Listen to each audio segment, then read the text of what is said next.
My neighbor had come to visit with her little girls.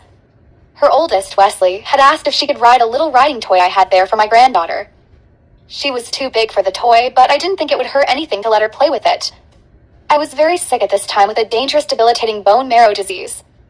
I was very anemic and had zero energy. I was grateful for the company and a reason to sit outside in the fresh air and sunshine. As we sat there chatting, I noticed that little Wesley was having a problem. Her long legs had become trapped in the car. There was no way for her to stop the car. We lived on a hill, then my neighbor was holding her baby, and I was completely useless in my weakened state. It happened so fast. Wesley was gaining momentum as she sped down the sidewalk, crying out for help as she passed us by. We were sitting across the yard next to the house, nowhere near the sidewalk, and she was headed towards the highway at the end of our street.